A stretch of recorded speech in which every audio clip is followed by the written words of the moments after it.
Celui qui était au courant garda pour lui ce qu'il savait. Il ajouta même, avec presque l'air de s'effacer et de cesser d'exister, qu'il y avait 2 entrées à la maison, dont l'une par la cour de derrière qui donnait sur une allée. Quelqu'un chantait sous la fenêtre. Winston, protégé par le rideau de mousseline, regarda au dehors. Le soleil de juin était encore haut dans le ciel, et en bas, dans la cour baignée de soleil, une femme aux avant-bras d'un brun rouge, qui portait attaché à la taille un tablier en toile à sac, marchait en clopinant entre un baquet à laver et une corde à sécher. Monstrueuse et solide comme une colonne romane, elle épinglait sur la corde des carrés blancs, dans lesquels Winston reconnut des couches de bébé. Dès que sa bouche n'était pas obstruée par des épingles à linge, elle chantait d'une voix puissante de contralto. Ce n'était qu'un rêve sans espoir. Il passa comme un soir d'avril, un soir. Mais un regard, un mot, les rêves ont recommencé. Ils ont pris mon cœur, ils l'ont emporté. L'air avait couru dans Londres pendant les dernières semaines. C'était une de ces innombrables chansons toutes semblables que la sous-section du commissariat à la musique publiait pour les prolétaires. Les paroles de ces chansons étaient composées sans aucune intervention humaine, par un instrument appelé versificateur. Mais la femme chantait d'une voix si mélodieuse qu'elle transformait en un chant presque agréable la plus horrible stupidité. Winston pouvait entendre le chant de la femme, le claquement de ses chaussures sur les dalles, les cris des enfants dans la rue, et quelque part dans le lointain, le grondement sourd du trafic de la cité. La chambre paraissait cependant curieusement silencieuse, grâce à l'absence de télécran. Folie, folie, folie, pensa-t-il encore. Il était inconcevable qu'ils pussent fréquenter cet endroit plus de quelques semaines sans être pris. Mais la tentation d'avoir un coin secret qui fût vraiment à eux, qui fût dans une maison accessible sous la main, avait été trop forte pour tous deux. Après leur visite au beffroi, il leur avait été impossible pendant quelque temps d'organiser des rencontres. En prévision de la semaine de la haine, les heures de travail avaient été rigoureusement augmentées. Elles n'auraient lieu que dans plus d'1 mois, mais les préparatifs grandioses et compliqués qu'elle exigeait entraînaient pour tout le monde un surcroît de travail. Finalement, ils s'arrangèrent tous deux pour avoir le même jour un après-midi de liberté. Ils s'étaient entendus pour retourner à la clairière du bois. La veille, ils se rencontrèrent un court instant dans la rue. Comme d'habitude, Winston regardait à peine Julia, tandis qu'il se laissait emporter par la foule. Mais le bref coup d'œil qu'il lui jeta lui apprit qu'elle était plus pâle que de coutume. « Rien à faire », murmura-t-elle aussitôt qu'elle jugea pouvoir parler sans danger. « Pour demain, je veux dire. »« Quoi ? » ?»« Demain après-midi, je ne peux pas venir. »« Pourquoi ? » ?»« Oh, pour la raison habituelle. C'est venu plus tôt cette fois. » Il fut, pendant un moment, pris d'une violente colère. Pendant ce mois de fréquentation, la nature de son sentiment pour elle avait changé. Au début, il comportait peu de vraie sensualité. Leur premier contact amoureux avait été simplement un acte de volonté. Mais ce fut différent après la 2e fois. L'odeur de ses cheveux, le goût de sa bouche, le contact de sa peau semblaient s'être introduits en lui ou dans l'air qui l'entourait. Quand elle dit qu'elle ne pouvait venir, il eut l'impression qu'elle le trompait. Mais juste à cet instant, la foule les poussa l'un contre l'autre et leurs mains se rencontrèrent par hasard. Elle pressa rapidement le bout des doigts de Winston, comme pour solliciter non son désir, mais son affection. L'idée vint à Winston que lorsqu'on vivait avec une femme, ce désappointement périodique était un événement normal. Une profonde tendresse qu'il n'avait pas encore ressentie pour elle s'empara de lui. Il aurait voulu qu'ils fussent un couple de mariés de 10 ans. Il aurait voulu pouvoir se promener avec elle dans la rue, exactement comme il le faisait, mais ouvertement et sans crainte, et parler de choses ordinaires en achetant de petits objets pour leur ménage. Il aurait voulu par-dessus tout avoir un endroit où il pourrait être seul, sans se sentir obligé de faire l'amour chaque fois qu'ils se rencontraient. Ce ne fut pas réellement à cet instant, mais à un moment du jour suivant que l'idée lui vint de louer la chambre de M. Carrington. Quand il en parla à Julia, elle accepta avec une promptitude inattendue. Tous deux savaient que c'était une folie. C'était comme s'ils se rapprochaient volontairement de leur tombe. Tandis qu'il attendait, assis au bord du lit, il pensa une fois de plus aux caves du ministère de l'amour. Le rythme suivant lequel l'horrible destinée à laquelle ils étaient voués entrait dans la conscience et en sortait était curieux. Il était là, ce destin. Son heure était fixée dans l'avenir. Il précédait la mort aussi sûrement que 99 précède 100. On ne pouvait l'éviter, mais peut-être pouvait-on en reculer l'échéance. Et pourtant, il arrivait que l'on choisisse, par un acte conscient, volontaire, d'écourter l'intervalle par lequel on en était séparé. Un pas rapide se fit entendre dans l'escalier. Julia fit irruption dans la pièce. Elle portait un sac à outils en grosse toile brune, dont il l'avait vu chargé maintes fois dans les bâtiments du ministère. Il s'élança pour la prendre dans ses bras, mais elle se dégagea assez rapidement, car elle tenait encore le sac à outils. « Une seconde, dit-elle. Laisse-moi seulement te montrer ce que j'apporte. Tu as apporté de cet immonde café de la Victoire. Je pensais que tu l'aurais fait. Tu peux le mettre de côté. Nous n'en aurons pas besoin. Regarde. » Elle s'agenouilla, ouvrit le sac et en sortit pêle-mêle quelques clés anglaises et un tournevis qui en remplissait la partie supérieure. En dessous, il y avait une quantité de paquets bien faits, enveloppés de papier. Le premier paquet qu'elle passa à Winston provoquait une sensation étrange, mais vaguement familière. Il était plein d'une substance lourde et friable, qui cédait quand on y touchait. « Ce n'est pas du sucre ?» demanda-t-il. « Du vrai sucre. Pas de la saccharine, du sucre. Et voilà une miche de pain, du vrai pain blanc, pas notre horrible substance, et un petit pot de confiture. Et voici une boîte de lait. Mais vois, je suis vraiment fier de celui-là. J'ai dû l'envelopper d'un bout de toile à sac parce que... » Mais elle n'avait pas besoin de lui dire pourquoi elle l'avait enveloppé. Le parfum se répandait déjà dans la pièce. Un parfum riche et chaud, qui semblait être une émanation de sa première enfance, mais qu'on pouvait encore rencontrer. Parfois, avant le claquement d'une porte, il se répandait dans un passage. Parfois, il se diffusait mystérieusement dans la foule. On le respirait un instant, puis on le perdait. « C'est du café », murmura-t-il. « Du vrai café. »« C'est le café du parti intérieur. Il y en a là 1 kilo entier, » dit-elle. « Comment as-tu fait pour te procurer tout cela ?»« C'est tout des victuailles du parti intérieur. Ils ne sont privés de rien, ces porcs, de rien. Mais naturellement, les garçons, les serviteurs, les gens chipent des choses et...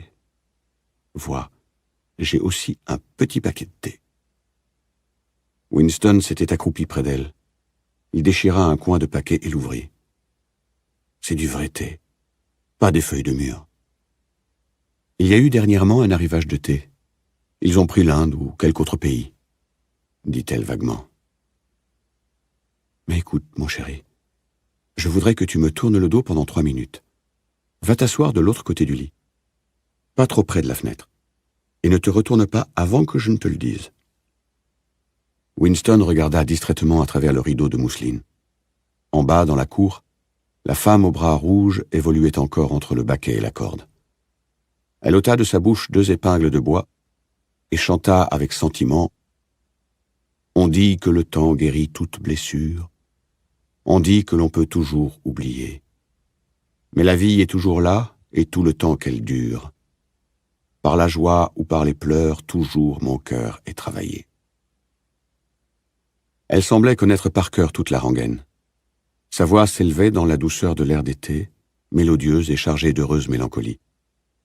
On avait l'impression qu'elle eût été parfaitement heureuse, pourvu que le soir de juin fût infini et le nombre de couches inépuisable. Heureuse de rester là, des milliers d'années, à attacher des couches et chanter des stupidités. Winston fut frappé par le fait étrange qu'il n'avait jamais entendu chanter, seul et spontanément, un membre du parti. Cela aurait paru légèrement non orthodoxe. Ce serait une excentricité dangereuse, comme de se parler à soi-même. Peut-être était-ce seulement quand les gens n'étaient pas loin de la famine qu'ils avaient des raisons de chanter. « Maintenant, tu peux te retourner, » dit Julia. Il se retourna, et pendant une seconde, faillit presque ne pas la reconnaître. Il s'était attendu à la voir nue, mais elle n'était pas nue. La transformation qu'elle avait opérée était beaucoup plus surprenante que cela. Elle s'était fardé le visage. Elle avait dû se glisser dans quelques magasins des quartiers prolétaires et acheter un assortiment complet de produits de beauté. Ses lèvres étaient d'un rouge foncé. Ses joues étaient fardées, son nez poudré. Il y avait même sous les yeux un soupçon de quelque chose qui les avivait. Ce n'était pas fait très habilement, mais les références de Winston en la matière ne valaient pas cher. Jamais auparavant il n'avait vu ou imaginé une femme du parti avec du fard sur le visage. Avec seulement quelques touches de couleur où il fallait, elle était devenue non seulement beaucoup plus jolie, mais surtout beaucoup plus féminine. Ses cheveux courts et sa blouse de jeune garçon ajoutaient plutôt à cet effet. Quand il la prit dans ses bras, une vague de parfum de violette synthétique lui vint aux narines. Il se souvint de la pénombre d'une cuisine en sous-sol et de la bouche caverneuse d'une femme. Elle avait employé exactement le même parfum, mais cela ne semblait pas, en cet instant, avoir d'importance. « Du parfum aussi, » dit-il. « Oui, chérie, du parfum aussi. Et sais-tu ce que je vais faire la prochaine fois? Je vais me procurer une réelle robe de femme et la porter à la place de ces saloperies de culottes. J'aurai des bas de soie et des chaussures à talons hauts. Dans cette pièce, je serai une femme, pas une camarade du parti. » Ils enlevèrent leurs vêtements et grimpèrent sur l'immense lit de mahogany. C'était la première fois que Winston se déshabillait et se mettait nu en sa présence. Jusqu'alors, il avait été trop honteux de son corps pâle et maigre, des varices en saillie sur ses mollets, de la tache décolorée au-dessus de son cou de pied. Il n'y avait pas de drap, mais la couverture sur laquelle ils s'étendirent était élimée et lisse. Les dimensions et l'élasticité du lit les étonnèrent tous deux. « C'est certainement plein de punaises, mais qu'importe, » dit Julia. On ne voyait jamais alors de lit pour deux, sauf chez les prolétaires. Il était arrivé à Winston, pendant son enfance, de dormir dans un lit de ce genre. Julia, autant qu'elle put s'en souvenir, ne s'était jamais trouvée dans un semblable lit. Ils dormirent un moment. Quand Winston se réveilla, les aiguilles de la pendule avaient tourné et atteignaient presque le chiffre 9. Il ne bougea point, parce qu'au creux de son bras, la tête de Julia endormie reposait. Une grande partie de son fard était passée sur le visage de Winston et sur le traversin, mais une légère teinte rouge faisait encore ressortir la beauté de sa pommette. Un rayon jaune de soleil couchant tombait au pied du lit et éclairait la cheminée où l'eau bouillait à gros bouillon dans la casserole. Dans la cour, en bas, la femme avait cessé de chanter, mais les cris des enfants dans la rue flottaient assourdis dans la chambre. Winston se demanda vaguement si, dans le passé aboli, cela avait été un événement normal de dormir dans un lit comme celui-ci, dans la fraîcheur d'un soir d'été, d'être un homme et une femme sans vêtements, de faire l'amour quand on le voulait, de converser sur des sujets que l'on choisissait, de ne sentir aucune obligation de se lever, d'être simplement étendu et d'écouter les sons paisibles de l'extérieur. Sûrement, il n'y avait jamais eu d'époque où cela aurait paru naturel.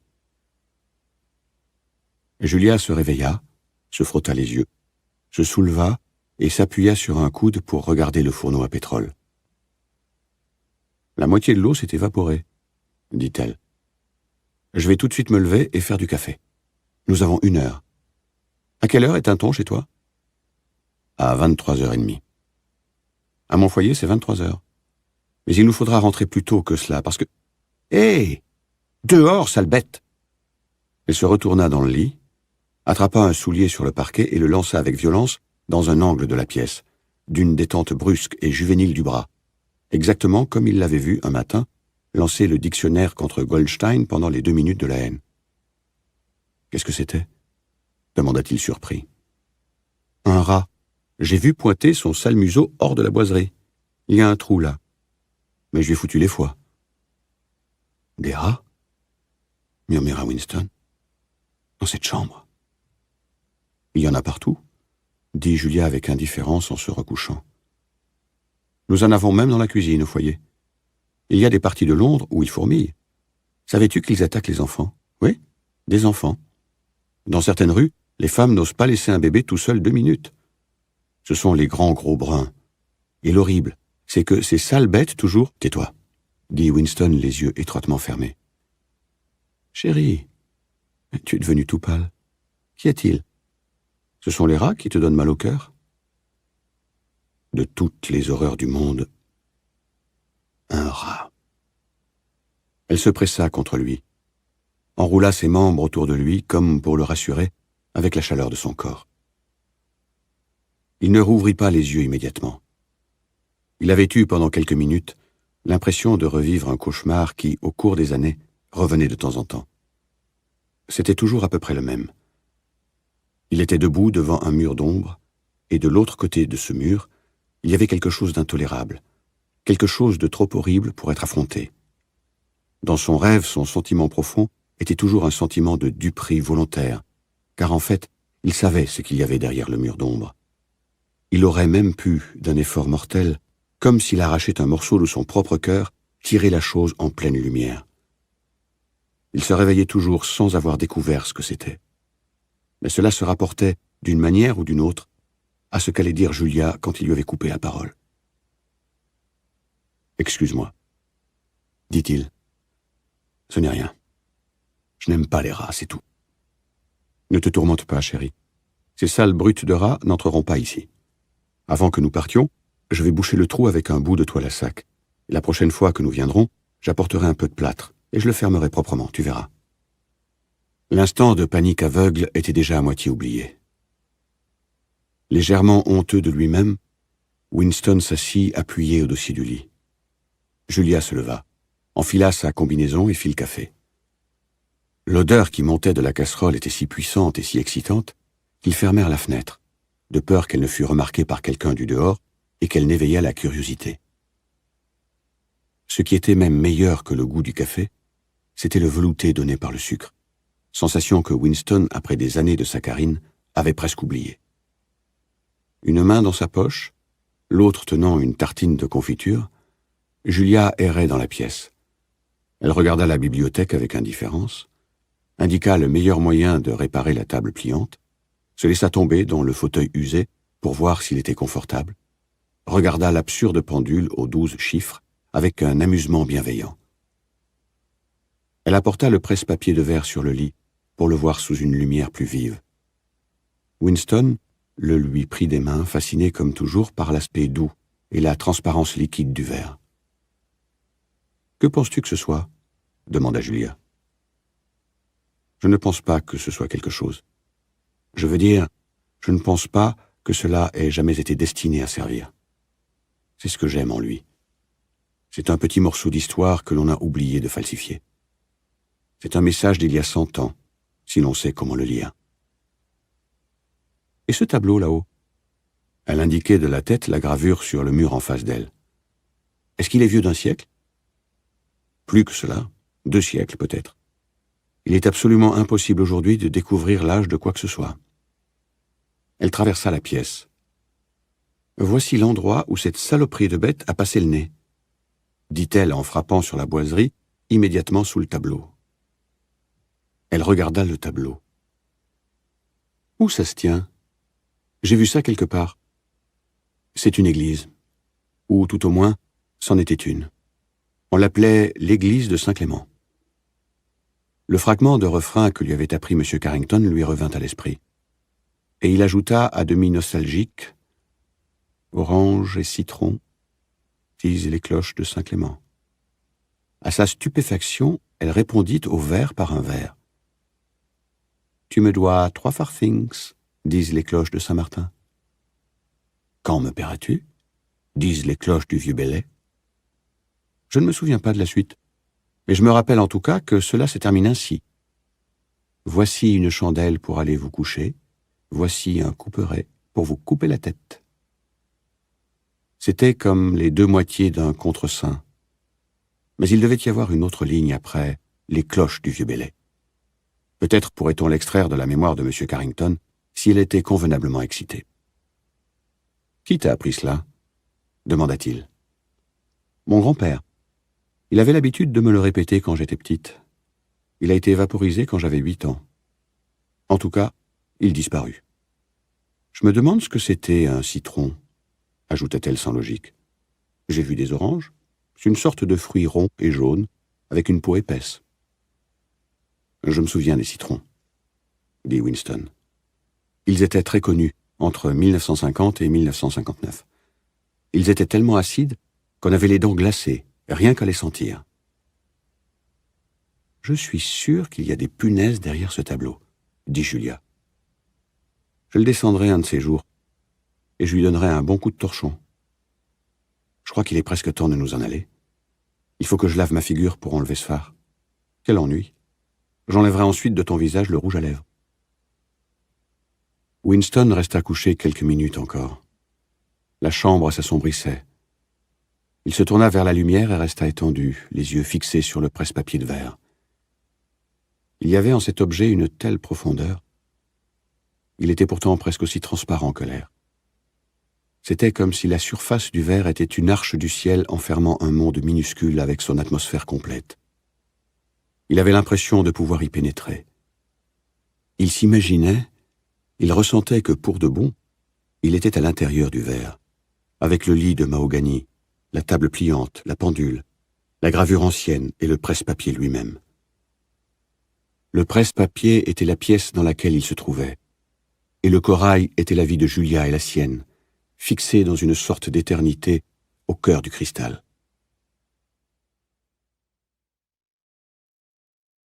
Sim avait disparu. Un matin, il avait été absent de son travail. Quelques personnes sans cervelle commentèrent son absence. Le jour suivant, personne ne mentionna son nom. Le troisième jour, Winston se rendit au vestibule du commissariat aux archives pour regarder le tableau des informations. L'une des notices contenait une liste imprimée des membres du comité des échecs, dont Sim avait fait partie. Cette liste paraissait à peu près semblable à ce qu'elle était auparavant. Rien n'avait été raturé. Mais elle avait un nom en moins. C'était suffisant. Sim avait cessé d'exister. Il n'avait jamais existé. Le temps chauffait dur. Dans le labyrinthe du ministère, les pièces sans fenêtres, dont l'air était conditionné, gardaient leur température normale. Mais à l'extérieur, les pavés brûlaient les pieds, et la puanteur du métro aux heures d'affluence était horrible. Les préparatifs pour la semaine de la haine battaient leur plein, et le personnel de tous les ministères faisait des heures supplémentaires. Processions, réunions, parades militaires, conférences, exhibitions d'effigies, spectacles de cinéma, programmes de télécran, tout devait être organisé. Des tribunes devaient être dressées, des effigies modelées, des slogans inventés, des chansons écrites, des rumeurs mises en circulation, des photographies maquillées. On avait enlevé à la section de Julia, dans le commissariat aux romans, la production des romans. Ce département sortait maintenant à une cadence précipitée une série d'atroces pamphlets. Winston, en plus de son travail habituel, passait de longues heures chaque jour à parcourir d'anciennes collections du Times et à changer et embellir des paragraphes concernant les nouvelles qui devaient être commentées dans des discours. Tard dans la nuit, alors qu'une foule de prolétaires bruyants errait par les rues, la ville avait un curieux air de fébrilité. Les bombes fusées s'abattaient avec fracas plus souvent que jamais. Parfois, dans le lointain, il y avait d'énormes explosions que personne ne pouvait expliquer et à propos desquelles circulaient de folles rumeurs. Le nouvel air qui devait être la chanson thème de la semaine de la haine, on l'appelait la chanson de la haine, avait déjà été composé et on le donnait sans arrêt au télécran. Il avait un rythme d'aboiement sauvage qu'on ne pouvait exactement appeler de la musique, mais qui ressemblait au battement d'un tambour. Quand chanté par des centaines de voix, il scandait le bruit des pas, il était terrifiant. Les prolétaires s'en étaient entichés, et au milieu de la nuit, ils rivalisaient dans les rues avec l'air encore populaire, ce n'est qu'un rêve sans espoir. Les enfants de Parsons le jouaient de façon insupportable à toutes les heures du jour et de la nuit, sur un peigne et un bout de papier hygiénique. Les soirées de Winston étaient plus occupées que jamais. Des escouades de volontaires, organisées par Parsons, préparaient la rue pour la semaine de la haine. Elles cousaient des bannières, peignaient des affiches, érigeaient des hampes de drapeaux sur les toits, risquaient leur vie pour lancer des fils par-dessus la rue et accrocher des banderoles. Parsons se vantait que seul le bloc de la Victoire déploierait 400 mètres de pavoisement.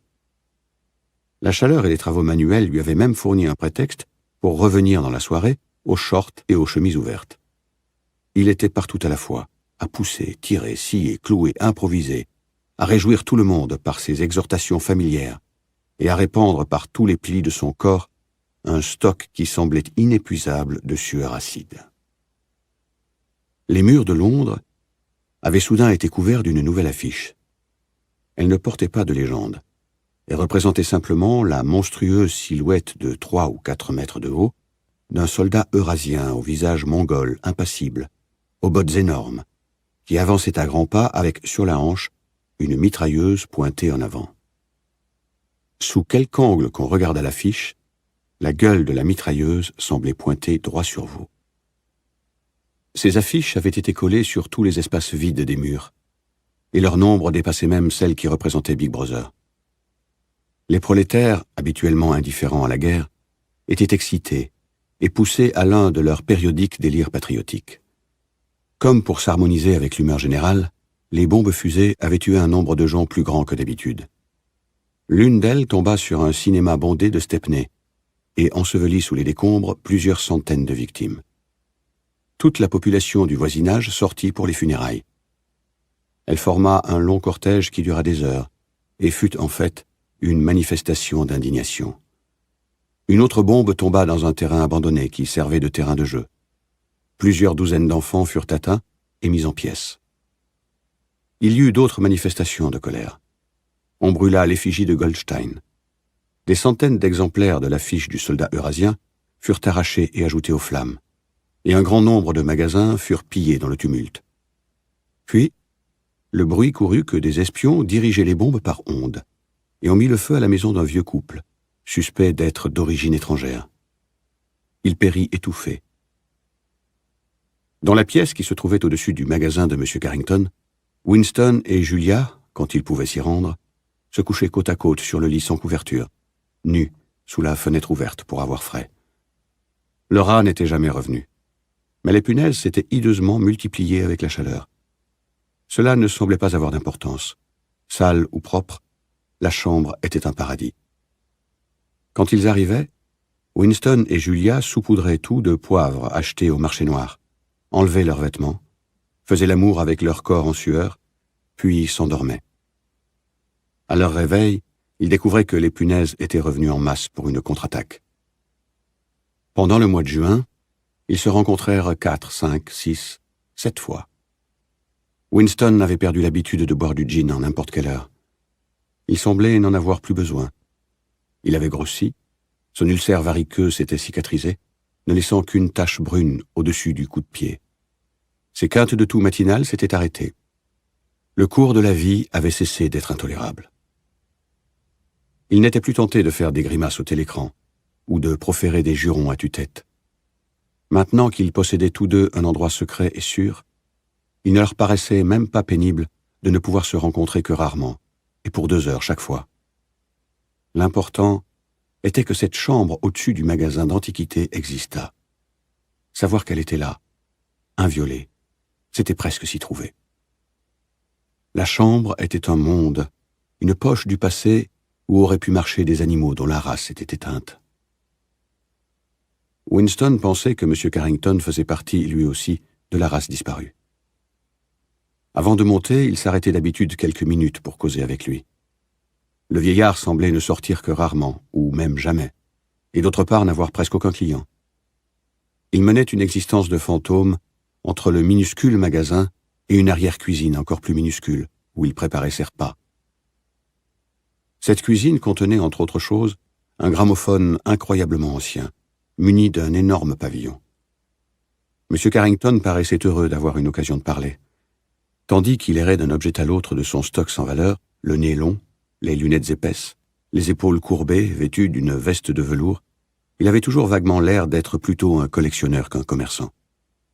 Il palpait avec une sorte d'enthousiasme désuet un fragment ou un autre d'objet sans valeur, le bouchon d'un flacon d'encre de Chine, le couvercle peint d'une tabatière cassée, un médaillon en simili contenant une mèche des cheveux d'un bébé mort depuis longtemps. Il ne demandait jamais à Winston d'acheter. Il se contentait de solliciter son admiration. Causer avec lui était comme écouter le son d'une boîte à musique usée. Il avait ramené des profondeurs de sa mémoire quelques autres fragments de chansons oubliées. Il y en avait une qui parlait de 24 merles. Dans une autre, il était question d'une vache à la corne brisée. Une autre encore racontait la mort du jeune coq Robin. « J'ai pensé que cela pourrait vous intéresser », disait-il avec un petit rire d'excuse chaque fois qu'il produisait un nouveau fragment. Mais il ne se rappelait jamais que quelques vers de chaque chanson. Winston et Julia savaient tous deux, dans une certaine mesure ce n'était jamais absent de leur esprit, que le cours actuel des choses ne pouvait durer longtemps. Il y avait des moments où l'idée d'une mort imminente était aussi palpable que le lit sur lequel ils se couchaient, et ils s'accrochaient l'un à l'autre avec une sorte de sensualité désespérée, comme les damnés qui, 5 minutes avant que sonne la pendule, saisissent leur dernière bouchée de plaisir. Mais il y avait aussi des moments où ils avaient l'illusion non seulement de la sécurité, mais de la permanence. Tant qu'ils se trouvaient dans la chambre, ils avaient tous deux l'impression qu'aucun mal ne pourrait leur advenir. Y arriver était difficile et dangereux, mais la chambre elle-même était un sanctuaire inviolable. C'était comme lorsque Winston avait regardé l'intérieur du presse-papier. Il avait eu l'impression qu'il pourrait pénétrer dans le monde de verre, et qu'une fois là, la marche du temps pourrait être arrêtée. Ils se laissaient aller à des rêves d'évasion. Leur chance durerait indéfiniment, et leur intrigue continuerait exactement semblable pendant tout le reste de leur vie naturelle.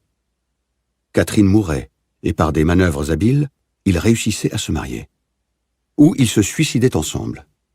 Ou ils disparaissaient, modifiaient leur apparence pour ne pas être reconnus, apprenant à parler avec l'accent des prolétaires, obtenaient du travail dans une usine, et passaient leur vie dans une rue écartée où on ne les découvrait pas. Tout cela n'avait pas de sens. Ils le savaient tous deux. En réalité, il n'y avait aucun moyen d'évasion. Ils n'avaient même pas l'intention de réaliser le seul plan qui fût praticable, le suicide. S'accrocher jour après jour, semaine après semaine, pour prolonger un présent qui n'avait pas de futur, était un instinct qu'on ne pouvait vaincre, comme on ne peut empêcher les poumons d'aspirer l'air tant qu'il y a de l'air à respirer. Parfois aussi, il parlait de s'engager dans une rébellion active contre le parti, mais il ne savait pas du tout comment commencer. Même si la fabuleuse fraternité était une réalité, il restait encore la difficulté de trouver le moyen d'en faire partie. Winston fit part à Julia de l'étrange intimité qui existait, ou semblait exister, entre O'Brien et lui, et de la tentation qui le prenait parfois de se mettre simplement en présence d'O'Brien, de lui annoncer qu'il était l'ennemi du parti, et de lui demander son aide. Assez étrangement, l'impossibilité et la témérité de cet acte ne la frappèrent pas. Elle était habituée à juger des gens par leur visage, et il lui semblait naturel que Winston pût croire en la loyauté d'O'Brien, sur la seule foi d'un éclair des yeux. De plus, elle considérait comme admis que tout le monde, ou presque tout le monde, haïssait en secret le parti, et violerait les règles s'il était possible de le faire sans danger. Mais elle refusait de croire qu'une opposition vaste et organisée existât, ou pût exister. Les histoires sur Goldstein et son armée clandestine, disait-elle, n'étaient qu'un tas de balivernes que le parti avait inventé pour des fins personnelles et qu'on devait faire semblant de croire. Elle avait un nombre incalculable de fois, lors des rassemblements du parti et au cours de manifestations spontanées, demandé en criant à tue-tête, pour des crimes supposés auxquels elle n'ajoutait pas la moindre créance, l'exécution de gens dont elle n'avait jamais entendu les noms. Quand il y avait des procès publics, elle tenait sa place dans les détachements de la Ligue de la jeunesse qui entouraient les tribunaux du matin au soir, et chantait à intervalles réguliers « Mort aux traîtres ». Pendant les 2 minutes de la haine, les insultes qu'elle proférait contre Goldstein dominaient toujours celles des autres. Elle n'avait pourtant qu'une idée très vague de Goldstein et des doctrines qu'il était censé représenter. Elle avait grandi après la Révolution et était trop jeune pour se rappeler les batailles idéologiques de 1950 à 1969. Une chose telle qu'un mouvement politique indépendant dépassait le pouvoir de son imagination, et en tout cas, le parti était invincible. Il existerait toujours, et serait toujours le même. On ne pouvait se révolter contre lui que par une désobéissance secrète, ou, au plus, par des actes isolés de violence, comme de tuer quelqu'un, ou de lui lancer quelque chose à la tête.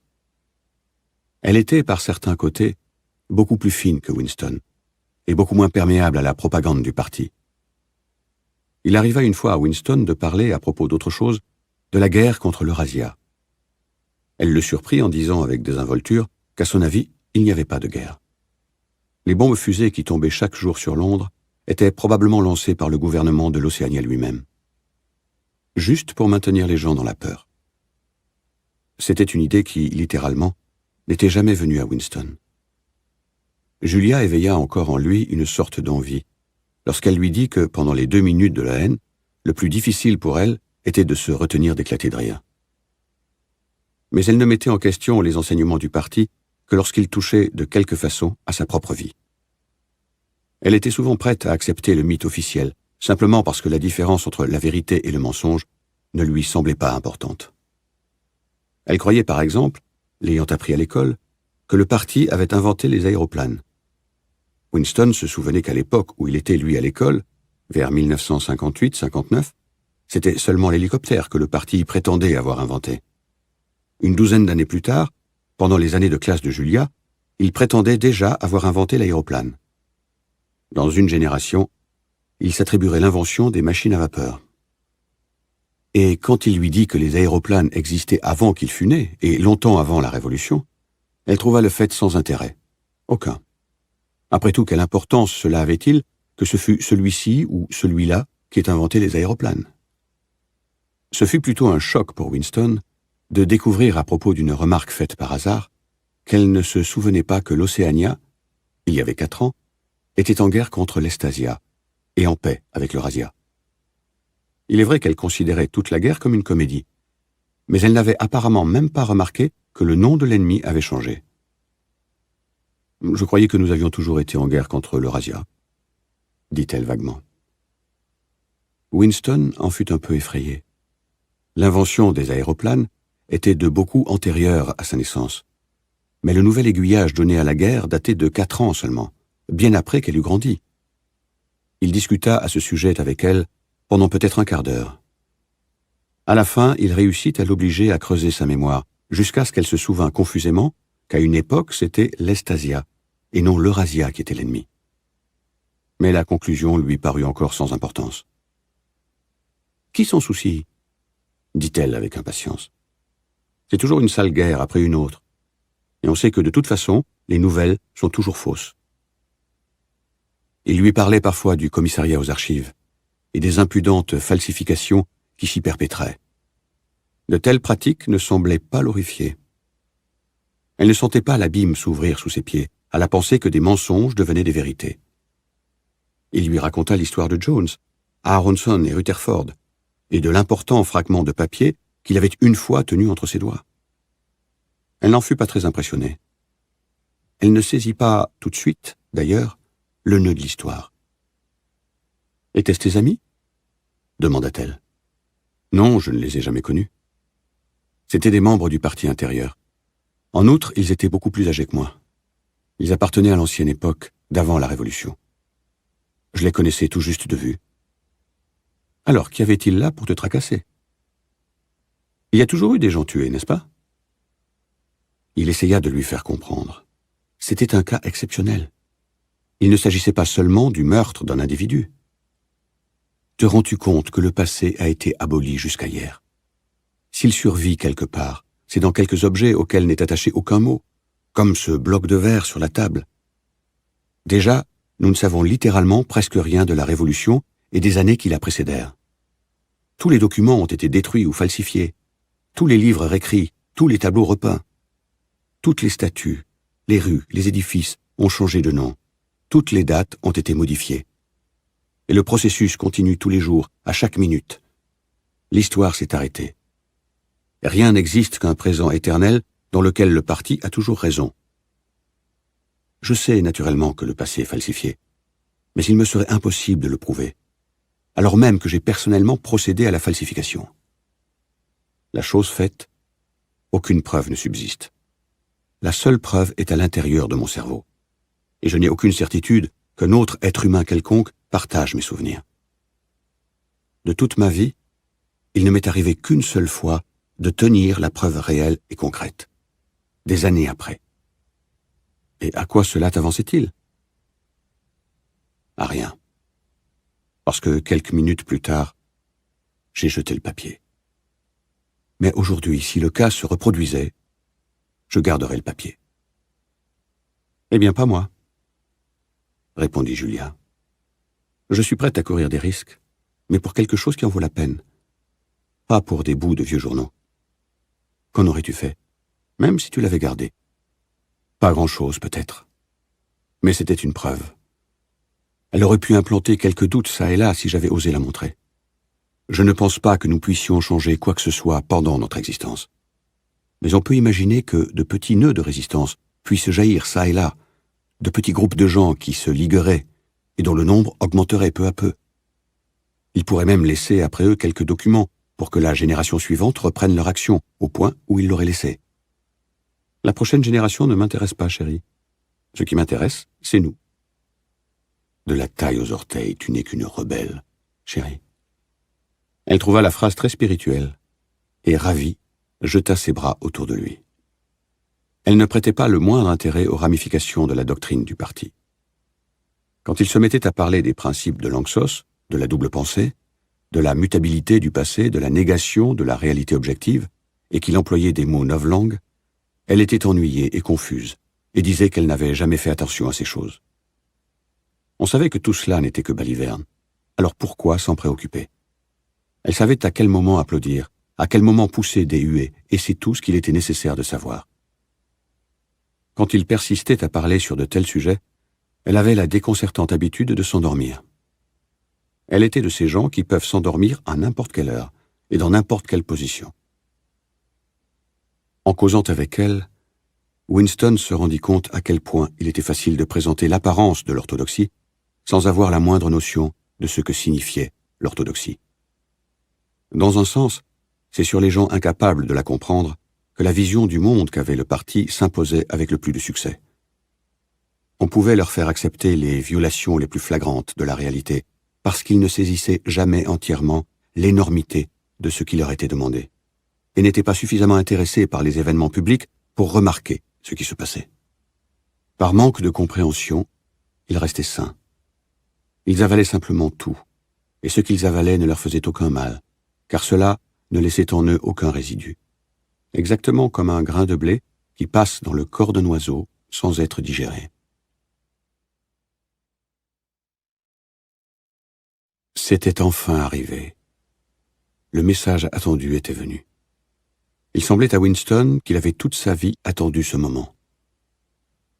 Il longeait le couloir du ministère, et il était presque à l'endroit où Julia lui avait glissé le mot dans la main, quand il s'aperçut que quelqu'un, plus corpulent que lui, marchait juste derrière lui. La personne, qu'il n'identifiait pas encore, fit entendre une petite toux, prélude évident de ce qu'elle allait dire. Winston s'arrêta brusquement et se retourna. C'était O'Brien. Ils étaient enfin face à face, et il semblait à Winston que son seul désir était de s'enfuir. Son cœur battait à se rompre. Il aurait été incapable de parler. O'Brien, cependant, continuait à marcher du même pas, sa main un moment posée sur le bras de Winston d'un geste amical, de sorte que tous deux marchèrent côte à côte. Il se mit à parler avec la courtoisie grave et particulière qui le différenciait de la plupart des membres du parti intérieur. « J'attendais une occasion de vous parler, » dit-il. « J'ai lu l'autre jour un de vos articles novlangues dans le Times. Vous vous intéressez en érudit aux novlangues, je crois. » Winston avait recouvré une partie de son sang-froid. « Érudit? Oh, à peine, » dit-il. « Je ne suis qu'un amateur. Ce n'est pas ma partie. Je n'ai jamais rien eu à faire avec l'actuelle construction du langage. » « Mais vous écrivez très élégamment, » dit O'Brien. « Je ne suis pas seul à le penser. Je parlais récemment à un de vos amis qui est un expert. Son nom m'échappe pour l'instant. » Le cœur de Winston battit de nouveau douloureusement. Il était inconcevable que cette phrase ne se rapportât point à Sim. Mais Sim n'était pas seulement mort, il était aboli. Il était un non-être. Toute évidente référence à lui était mortellement dangereuse. La remarque d'O'Brien devait certainement être comprise comme un signal, un mot de code. En partageant avec Winston un petit crime par la pensée, il avait fait de tous deux des complices. Ils avaient continué à marcher lentement dans le corridor, mais O'Brien s'arrêta. Avec cette curieuse, désarmante amitié qu'il s'arrangeait pour mettre dans son geste, il équilibra ses lunettes sur son nez. Puis il poursuivit. Ce que je voulais surtout vous dire, c'est que dans votre article, vous avez employé 2 mots qui sont périmés. Mais ils ne le sont que depuis peu. Avez-vous vu la 10e édition du dictionnaire novlangue? Non, répondit Winston. Je ne pensais pas qu'elle eût déjà paru. Nous nous servons encore au département des archives de la 9e édition. La 10e édition ne paraîtra pas avant quelques mois, je crois. Mais quelques exemplaires ont déjà été mis en circulation. J'en ai moi-même un. Peut-être vous intéresserait-il de le voir. Très certainement, répondit Winston, qui comprit immédiatement à quoi tendait O'Brien. Quelques-unes des nouvelles trouvailles sont très ingénieuses. La réduction du nombre de verbes, c'est cette partie qui vous plaira, je pense. Voyons, vous l'enverrai-je par un messager? Mais j'oublie invariablement, je crois, toutes les choses de ce genre. Peut-être pourriez-vous passer à mon appartement. Quand cela vous conviendra. Attendez, laissez-moi vous donner mon adresse. Ils étaient debout devant un télécran. D'un geste désinvolte, O'Brien fouilla ses poches et en sortit un petit carnet couvert de cuir et un crayon à encre en or. Immédiatement sous le télécran, dans une posture telle que n'importe qui à l'autre bout de l'instrument pouvait lire ce qu'il écrivait, il griffonna une adresse, déchira la page et la tendit à Winston. « Je suis d'habitude chez moi dans la soirée, dit-il. Si je n'y étais pas, mon domestique vous remettrait le dictionnaire. » Il partit, laissant Winston avec le bout de papier entre les mains. Il n'était pas besoin cette fois de le cacher. Néanmoins, Winston étudia soigneusement ce qui était écrit, et quelques heures plus tard le jeta, avec un tas d'autres papiers, dans le trou de mémoire. Il ne s'était parlé que pendant 2 minutes, au plus. L'épisode ne pouvait avoir qu'une signification.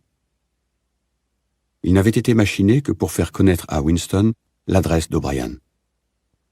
C'était nécessaire, car il n'était jamais possible, si on ne le lui demandait directement, de découvrir où vivait quelqu'un. Il n'y avait en cette matière de fil d'Ariane d'aucune sorte. Si jamais vous vouliez me voir, c'est là que vous me trouveriez. Voilà ce que lui avait dit O'Brien. Peut-être même y aurait-il un message caché quelque part dans le dictionnaire. Mais en tout cas, une chose était certaine. La conspiration dont il avait rêvé existait, et il en avait atteint la pointe extérieure.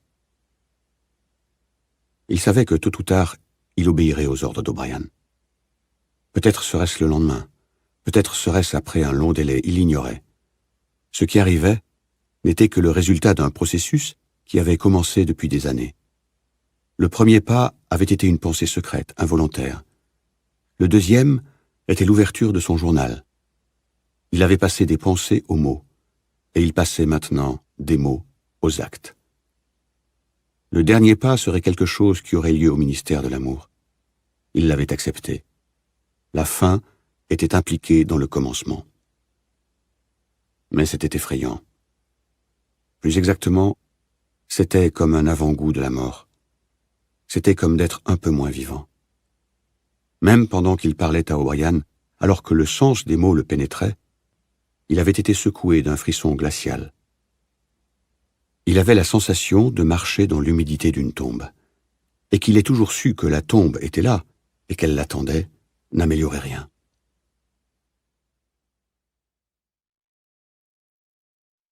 Winston s'était redressé, les yeux pleins de larmes. Julia, tout ensommeillée, roula contre lui et murmura quelque chose qui pouvait être un « Qu'est-ce que tu as ?» « Je rêvais, commença-t-il. Mais il s'arrêta net. C'était trop complexe pour être traduit par des mots. Il y avait le rêve lui-même, et il y avait le souvenir lié à ce rêve qui s'était glissé dans son esprit quelques secondes après son réveil. Il s'allongea, les yeux fermés, encore plongé dans l'atmosphère du rêve. C'était un rêve vaste et lumineux, dans lequel toute sa vie semblait s'étendre devant lui comme un soir d'été, un paysage après la pluie. Tout s'était passé à l'intérieur du presse-papier en verre, mais la surface du verre était le dôme du ciel, et à l'intérieur de ce dôme, tout était plongé dans une claire et douce lumière qui permettait de voir à des distances infinies. Le rêve comprenait aussi en vérité, c'est en quoi, en un sens, il avait consisté, un geste du bras fait par sa mère, et répété 30 ans plus tard par la femme juive qu'il avait vue sur le film d'actualité. Avant que les hélicoptères les réduisent tous deux en pièces, elle avait essayé d'abriter des balles un petit garçon. « Sais-tu, » dit Winston, « que jusqu'à ce moment, je croyais avoir tué ma mère. »« Pourquoi l'as-tu tuée » demanda Julia presque endormie. « Je ne l'ai pas tuée, pas matériellement. » Il s'était rappelé dans son rêve la dernière vision qu'il avait eue de sa mère, et pendant les quelques minutes de son réveil, le faisceau de petits faits qui accompagnait cette vision lui était revenu à l'esprit. C'était un souvenir qu'il avait volontairement repoussé de sa conscience pendant des années. Il n'était pas certain de la date à laquelle cela s'était passé, mais il ne devait pas avoir moins de 10 ans. Il en avait peut-être même 12, quand l'événement avait eu lieu. Son père avait disparu quelque temps auparavant. Combien de temps avant, il ne pouvait se le rappeler. Il se souvenait mieux du tumulte, du malaise qui marquait cette époque, les paniques périodiques à propos des raids aériens, la recherche d'un abri dans les stations de métro, les tas de moellons partout, les proclamations inintelligibles affichées à tous les carrefours, les équipes de jeunes en chemise de même couleur, les interminables queues devant les boulangeries, le bruit intermittent du canon dans le lointain, et surtout, le fait qu'il n'y avait jamais assez à manger. Il se souvenait de longs après-midi passés avec d'autres garçons à fouiller les poubelles et les tas de détritus pour en extraire des nervures de feuilles de chou, des épluchures de pommes de terre, parfois même de vieilles croûtes de pain rassis sur lesquelles ils grattaient soigneusement la cendre. Ils attendaient aussi le passage de camions sur une certaine route. On savait qu'ils transportaient de la nourriture à bestiaux et que parfois, à la faveur de chaos dans les mauvais passages de la route, ils répandaient des fragments de tourteaux. Quand son père eut disparu, sa mère n'accusa ni surprise, ni chagrin violent. Mais il y eut en elle un changement soudain. Elle semblait avoir perdu toute énergie. Il était évident, même pour Winston, qu'elle attendait un événement, qu'elle savait devoir se produire. Elle faisait tout ce qui était nécessaire, cuisinait, lavait, raccommodait, faisait le lit, balayait le parquet, essuyait la cheminée, toujours très lentement, et avec un manque étrange de mouvements superflus, comme un personnage dessiné qui, de sa propre initiative, se mettrait en mouvement. Son corps volumineux et bien proportionné semblait retomber naturellement dans l'immobilité. Des heures et des heures, elle restait assise sur le lit, presque immobile, à nourrir la jeune sœur de Winston, enfant de 2 ou 3 ans, petite, malade, silencieuse, dont le visage était simiesque à force de minceur. Quelquefois, rarement, elle prenait Winston dans ses bras et le serrait contre elle longtemps sans rien dire. Il comprenait en dépit de sa jeunesse et de son égoïsme que ce geste était en quelque sorte lié à l'événement. Mais lequel? Qui devait survenir? Il se souvenait de la pièce dans laquelle il vivait, une pièce sombre, sentant le renfermer, qui paraissait à moitié remplie par un lit recouvert d'une courte pointe blanche. Il y avait un fourneau à gaz dans la galerie de la cheminée, une étagère où l'on gardait la nourriture, et à l'extérieur, sur le palier, un évier de faïence brune commun à plusieurs pièces. Il se souvenait du corps sculptural de sa mère courbé sur le fourneau à gaz pour remuer quelque chose dans la casserole. Il se souvenait surtout de sa faim, presque continuelle, et des batailles féroces et sordides au moment des repas. Il ne cessait d'adresser des reproches à sa mère et de lui demander pourquoi il n'y avait pas plus de nourriture. Il criait et tempêtait contre elle. Il se souvenait même des différents tons de sa voix qui commençaient à muer prématurément et explosaient parfois d'une façon particulière. Ou bien, il essayait une hypocrite note pathétique pour obtenir plus que sa part. Sa mère était tout à fait prête à lui donner plus que sa part. Elle considérait comme admis que lui, le garçon, reçut la plus grosse portion. Mais quelque quantité qu'elle lui donna, il en réclamait invariablement davantage. À chaque repas, elle le suppliait de ne pas être égoïste, de se rappeler que sa petite sœur était malade et avait besoin, elle aussi, de nourriture. Mais c'était inutile. Il criait de rage quand elle s'arrêtait de le servir. Il essayait de lui arracher la casserole et la cuillère des mains. Il s'appropriait des morceaux dans l'assiette de sa sœur. Il savait qu'il affamait sa mère et sa sœur, mais il ne pouvait s'en empêcher. Il sentait même qu'il avait le droit de le faire. La faim qui lui faisait crier les entrailles semblait le justifier. Entre les repas, si sa mère ne montait pas la garde, il puisait continuellement dans la misérable réserve de nourriture qui était sur l'étagère. Un jour, on distribua une ration de chocolat. Il n'y en avait pas eu depuis des semaines et des mois. Winston se souvenait clairement du précieux petit morceau de chocolat. C'était une tablette de 2 onces. On parlait encore d'onces à cette époque. À partager entre eux 3. Il était évident qu'elle devait être divisée en 3 parts égales. Winston, comme s'il écoutait quelqu'un d'autre, s'entendit soudain demander d'une voix mugissante la tablette entière pour lui seul. Sa mère lui dit de ne pas être gourmand. Il y eut une longue discussion, avec des reproches de part et d'autre, des cris, des gémissements, des pleurs, des remontrances, des marchés. Sa minuscule petite sœur, qui s'accrochait à sa mère des 2 mains, exactement comme un petit de singe, était assise, et de ses grands yeux tristes le regardaient par-dessus l'épaule de sa mère. À la fin, celle-ci cassa les 3/4 de la tablette et les donna à Winston. L'autre quart fut pour la petite sœur. La petite fille s'en empara et la fixa d'un air morne. Elle ne savait peut-être pas ce que c'était.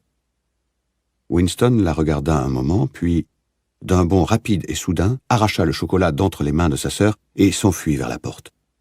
« Winston! Winston !» appela sa mère. « Reviens, rends son chocolat à ta sœur. » Il s'arrêta, mais ne revint pas. Les yeux anxieux de sa mère étaient fixés sur son visage. Même à ce moment-là, elle pensait à l'événement. Il ne savait lequel, qui était sur le point de se produire. Sa sœur, consciente d'avoir été frustrée de quelque chose, avait poussé une faible plainte. Sa mère entoura l'enfant de son bras et lui pressa le visage contre sa poitrine. Quelque chose lui dit que sa sœur était mourante. Il se retourna et s'envola dans l'escalier avec le chocolat qui lui collait au doigt. Il ne revit jamais sa mère. Après avoir dévoré le chocolat, il se sentit quelque peu honteux de lui-même et traîna par les rues pendant plusieurs heures, jusqu'à ce que la faim le ramenât à la maison. Quand il rentra, sa mère avait disparu. À cette époque, c'était un événement déjà normal. Rien n'avait disparu de la pièce, sauf sa mère et sa sœur. On n'avait pris aucun vêtement, pas même le manteau de sa mère. Il n'avait à ce jour aucune certitude de la mort de sa mère. Il était très possible qu'elle eût été simplement envoyée dans un camp de travail. Quant à sa sœur, elle pouvait avoir été versée, comme le fut Winston lui-même, dans une des colonies d'enfants sans foyer. On les appelait « centres de conversion », qui s'étaient développés à la faveur des guerres civiles. Ou on l'avait peut-être envoyée au camp de travail avec sa mère. Ou bien encore, on l'avait simplement laissé mourir n'importe où. Le rêve était encore très net dans l'esprit de Winston, surtout le geste du bras, enveloppant, protecteur, dans lequel la complète signification de ce rêve semblait contenue. Son esprit se tourna vers un autre rêve qu'il avait eu 2 mois auparavant. Exactement comme sa mère était assise sur le petit lit sale recouvert d'un couvre-pied blanc, l'enfant, agrippé à elle, il l'avait vue assise dans un navire qui sombrait, loin, au-dessous de lui. Elle s'enfonçait de plus en plus à chaque minute, mais levait encore les yeux vers lui, à travers l'eau qui s'assombrissait. Il raconta à Julia l'histoire de la disparition de sa mère. Sans ouvrir les yeux, elle se retourna et s'installa dans une position confortable. « Je crois que tu étais un sale petit cochon dans ce temps-là, » dit-elle indistinctement. « Tous les enfants sont des cochons. » Oui, mais le sens réel de l'histoire. Il était évident à sa respiration qu'elle s'endormait encore. Il aurait aimé continuer à parler de sa mère. D'après ce qu'il pouvait s'en rappeler, il ne pensait pas qu'elle eût été une femme extraordinaire, encore moins une femme intelligente. Elle possédait cependant une sorte de noblesse, de pureté, simplement parce que les règles auxquelles elle obéissait lui étaient personnelles. Ses sentiments lui étaient propres et ne pouvaient être changés de l'extérieur.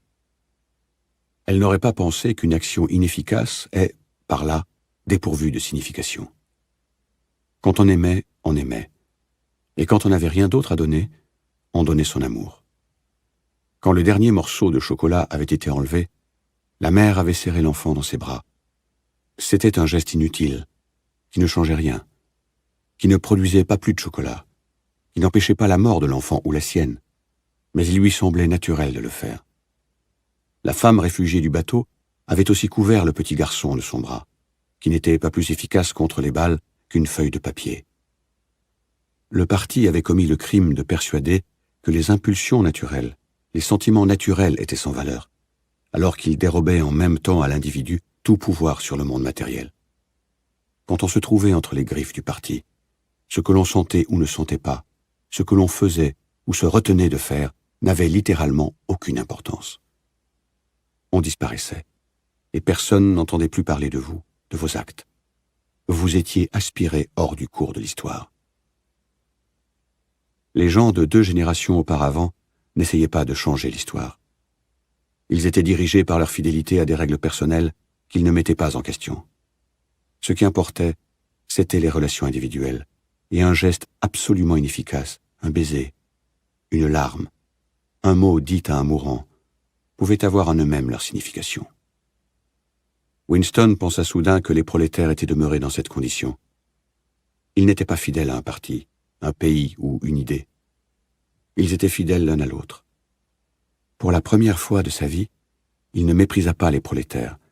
Il ne pensa pas à eux simplement comme à une force inerte qui, un jour, naîtrait à la vie et régénérerait le monde. Les prolétaires étaient restés humains. Ils ne s'étaient pas durcis intérieurement. Ils avaient retenu les émotions primitives qu'il avait, lui, à réapprendre par un effort conscient. À cette pensée, il se souvint, sans soulagement apparent,